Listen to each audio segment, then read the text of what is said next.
Welcome back, everybody. Derrick Soo, your East Oakland advocate.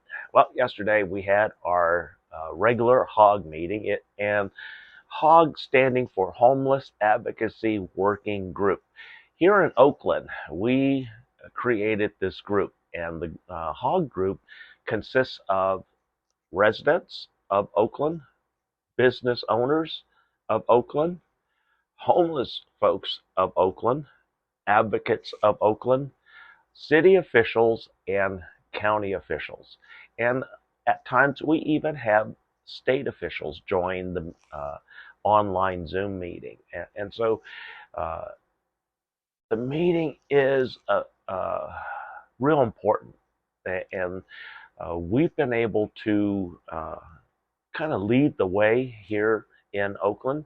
Uh, we're constantly in across the bay at the Ninth Circuit Court of Appeals, and we always win all of our cases because uh, how we have established our case and fighting the city, county, and state is that they are violating our civil rights, our uh, the rights that the amendments that they're abusing is number one, uh, First Amendment, uh, the Fifth Amendment, Eighth, and 14th. And so these are the primary amendments, our constitutional amendments that protect us. And we have in Oakland set a precedent throughout the state. Unfortunately, not all organizations and homeless regions have the organized group that we have here in Oakland. Here in Oakland, Oakland has a history, long-standing history of fighting government and being very successful. And again, we've proved to be very successful. But anyway, yesterday's HOG meeting was about a home key project. And if you remember, home key project started way back in 2020. So it's been running a few years right now. It's a project by the state, or not state, county. Alameda County runs the program, Project Home Key, and then also Project uh, Home, where they actually get you in the home. And that's where Carrie Abbott, she is the CEO for Alameda Healthcare for the homeless. And so her and her staff were speaking yesterday on the funding, what has been accomplished, some of the setbacks that happened. Probably one of the biggest setbacks, and no surprise here, was through the Libby Sha administration. Libby Sha, she accepted some of the initial gifts from Governor Newsom back in 2020, which was the 67 trailers that consists of the Senior Safe RV Park, and also known as the Home Base Safe Park, Senior Safe Park. And so that was one of the projects that Governor Gavin Newsom came in and helped put foundation to. And then after that, it's been money coming in from the state and the county. And Carrie was talking about Libby Sha. She really didn't seem to like Libby Sha because Libby Sha did not. They got money from the state. They got money from the county. But what did the city of Oakland do? Well, Carrie said that Oakland did not uh, do the things that they said that they were going to do with the money, which was provide shelters and housing for the folks. Instead, a lot of the money ended up being spent on sweeps and uh, evictions of the homeless throughout the streets, paying for police overtime, paying for Department of that comes to pick up all the trash. They got overtime money. So um, there's a lot of controversy there, and that's why we still see a lot of problems here in Oakland, because Libby Sha, does the those monies were intended for specific uses, and Libby Schaaf and her staff illegally violated all the uses. And so that was one of the reasons why Governor Newsom last November pulled or threatened to pull $47 million of homeless funding that he had set aside and designated for the city of Oakland. And the city of Oakland was not doing what they were supposed to be doing. And then the project for Wood Street, clearing out the Wood Street encampment, that didn't go the way that it should have gone either. And so that's why Governor Gavin Newsom uh, threatened to pull the money. And that jeopardized a lot of programs here in the city of Oakland because of Libby. And that's why Libby's not really in politics anymore. If you notice, she dropped right off the radar after she left office, and it should be that way because she had a horrible administration. It was it was not an administration that was complimentary to the city of Oakland. In fact, she did a lot of harm, and under her tenure, uh, homelessness tripled from when she first took office. It tripled. And because when she first took office, there was less than 4,000 people on the streets. When she left, there were over 9,000 people on the streets.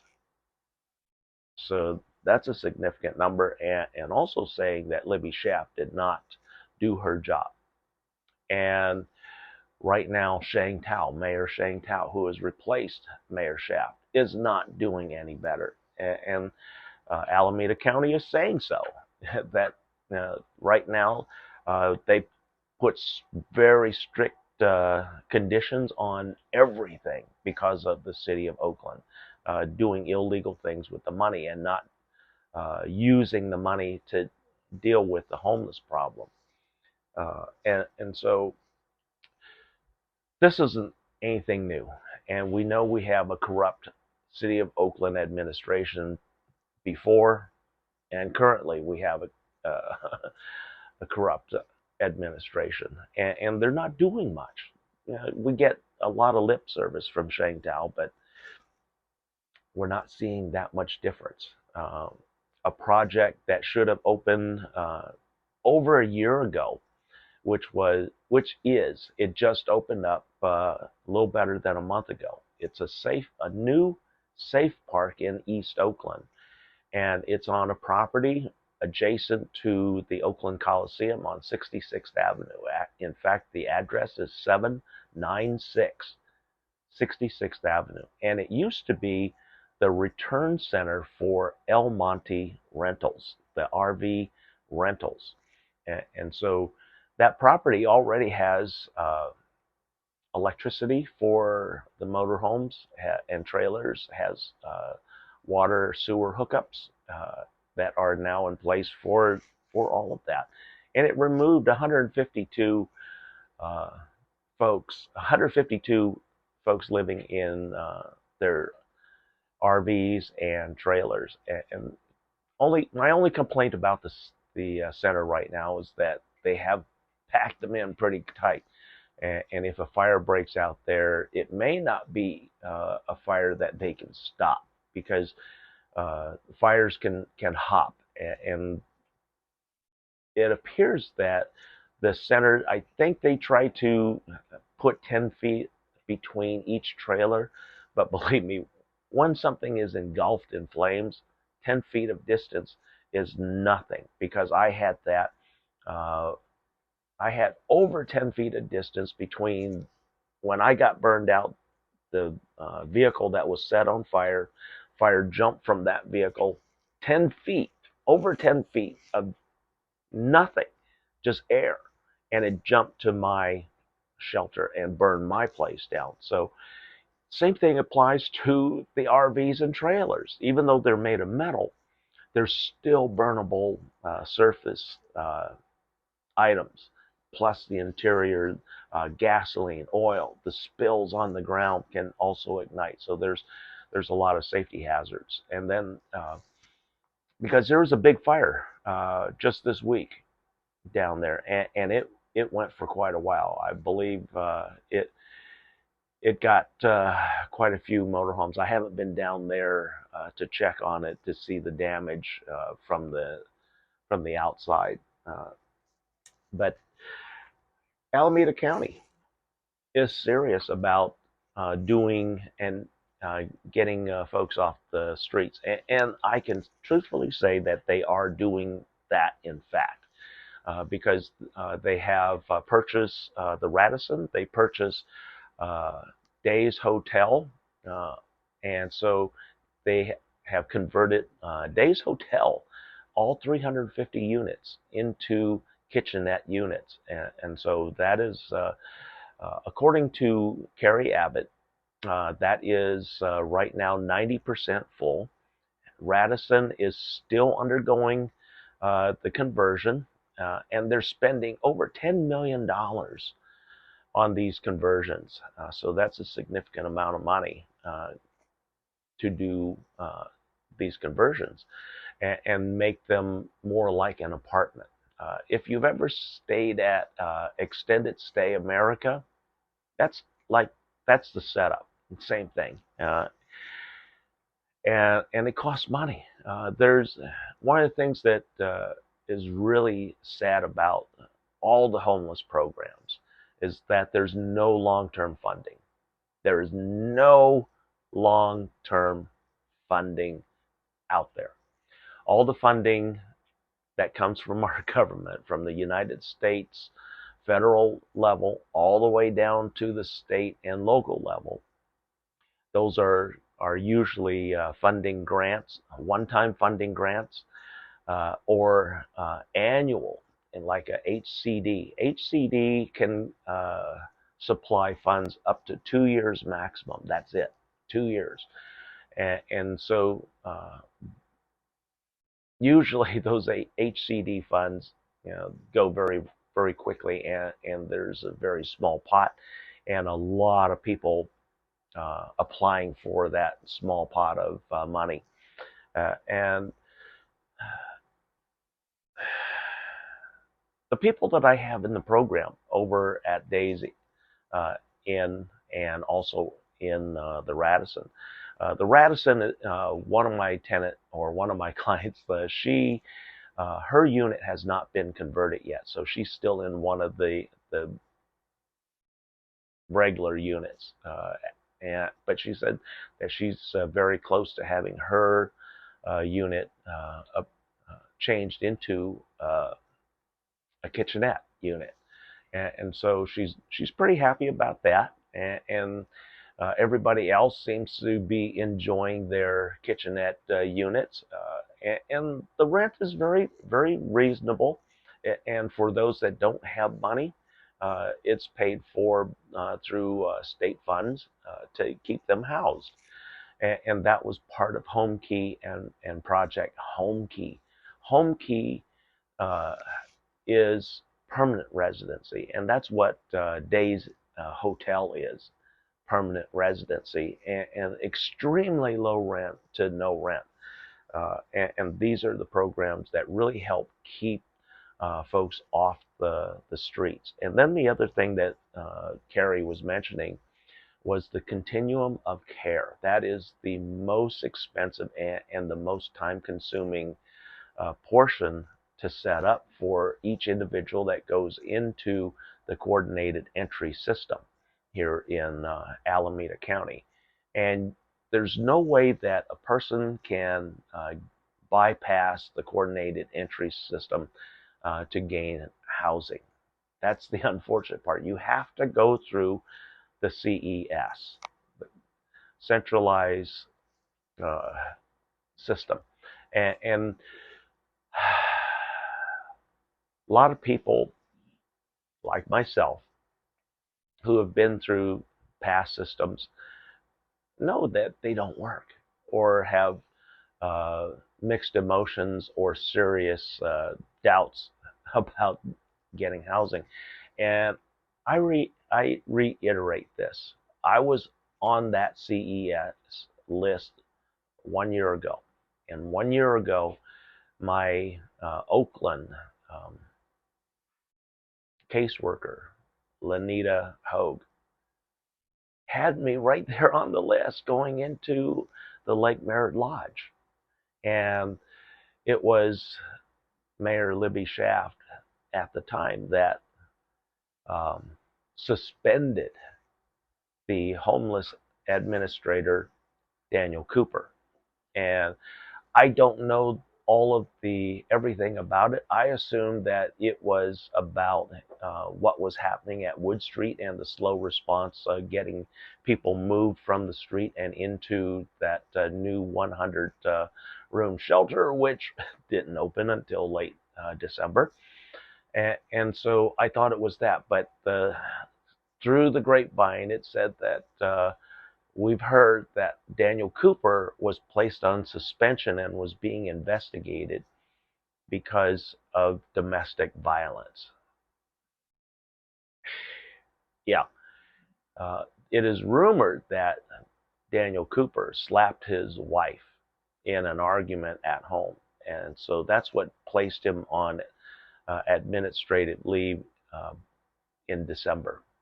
The last 2 weeks of December, that was by Libby Sha. And then he was terminated.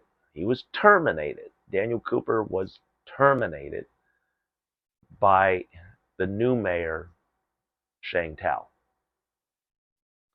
So a lot of different things, a lot of things came out in the HAWG meetings. And I encourage a lot of you, if you would like to find out more of what's going on in your city, please attend the HAWG meeting. The HAWG meetings always take place on the first and third Mondays of every month. And unless there's a holiday that falls on that Monday, that's the only reason why we may not meet. And then again, we may meet, depending on the vote that's taken beforehand. But first and third Mondays, we have a Zoom online meeting, and it starts promptly at 4 o'clock, and we end by 6. We have guest speakers from the city, the county, and sometimes the state to talk about the homeless issues here in Oakland. And so if you really want to get involved, you don't need to have much, just attend and listen in and see what is happening.